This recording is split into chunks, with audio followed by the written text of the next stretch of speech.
Okay, hey everybody.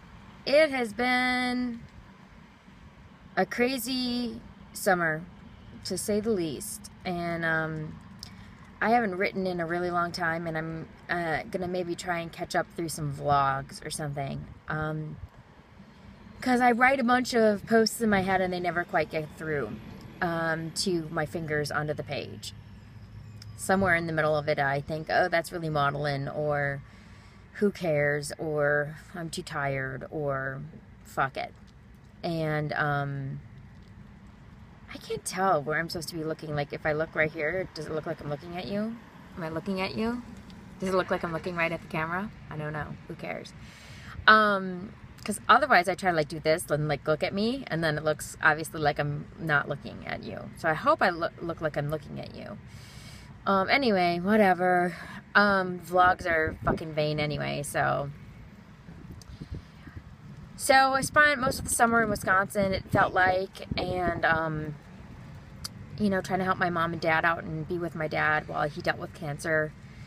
And I'm talking in the past tense, because he died on October 11th at 8:27 in the morning in his house, and I was there when that happened.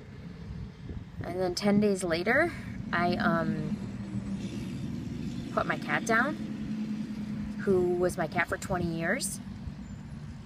Flannery O'Connor, Queen Flan of America, Flan Pants, Flanny, Flanster, Flansk, as my dad called her.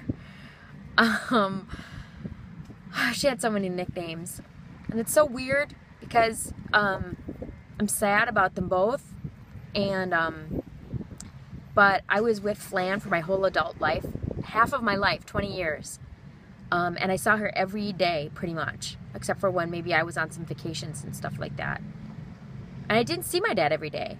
I didn't talk to my dad every day.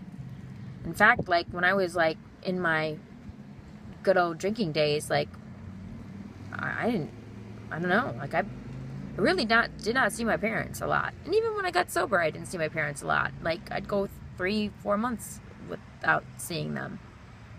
The time I spent with my dad in these last 5 months is, you know, the most time I've spent with my parents since I lived in their house. So, I you know, my relationship with my cat is the longest relationship I've ever had, you know, live in relationship, and you know, I don't know, most intimate relationship. I mean, not sexually, but like, and you know, and this is why I start to write stuff and then I don't write it, because that sounds sad. Like, that's fucking sad.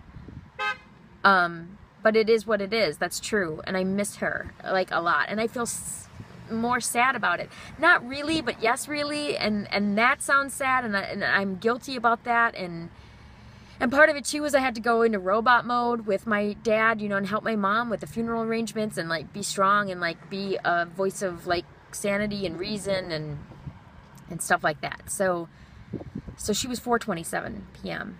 on October 21st. And it was pretty much exactly 20 years, because I got her in late October in the back of a Toys R Us parking lot. Or in the front of a Toys R Us parking lot. I don't know. So I have all these stories I want to tell you about my dad and about my cat. And I just haven't gotten around to it. I just haven't not gotten around to it.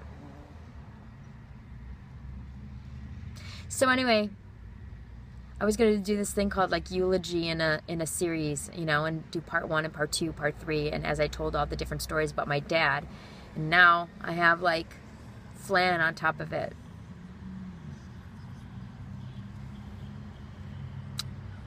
It's a beautiful day here. It's like 70 something. I'm sure it's a beautiful day there in Chicago too. So yeah, I don't know. I'm doing this, I'm wincing, because I haven't had some big breakdown yet, but I guess I'm kind of in pain right now. I'm pained. I'm wincing. Because I'm not going to sit here and have some big breakdown and cry, because who wants to see that? It's ugly. But yeah, I'm in a little bit of pain right now. I'm wincing. So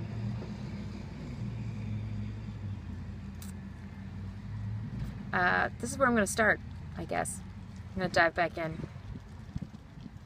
And the other thing too that I have to be careful of is, you know, sometimes when like you hit your hand with a hammer and the first thing you say is fuck, like it's so rageful, like you're so mad. Like I feel like there's a lot of anger.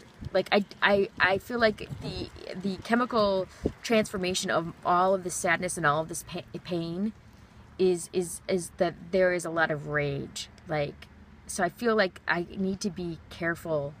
It's also letting me know like a lot about like internet trolls and stuff like that.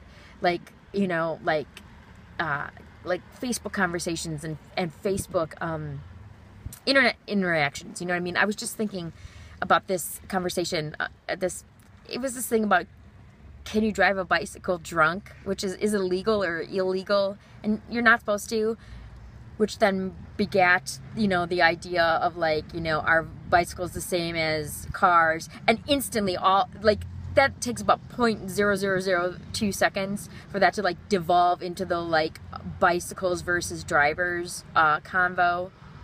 And I'm a walker and a bicyclist and a driver. I like to do all three of those things equally, and I see what assholes all three of those people are on the road. And I had to like stop myself because I could feel like I already like a good debate, like on a good day. Like I like to fight and argue and fight and bite and stuff. But like I just felt like I so much more easily could have just like I can want to get down people's throats. And I now see like, you know, people who are just like dick asshole like internet trolls somewhere. I know this is like so cliche, like about people who are angry, they're just in a lot of pain, but like I can see it a little bit more easily now that like it's real. Like when you're in pain, I think it's way more easy. Or the cliche about like a cornered dog or like a dog in pain or whatever. Like it's real. Like when you're in pain, it's so much easier to be a dick. It's so much easier to be a shithead. So yeah, that's it. Death, dying, pain, wincing, dad, cat, guilt. Got to be careful about not being a raging asshole to people. To the alchemy of sadness and to pain. So, yeah.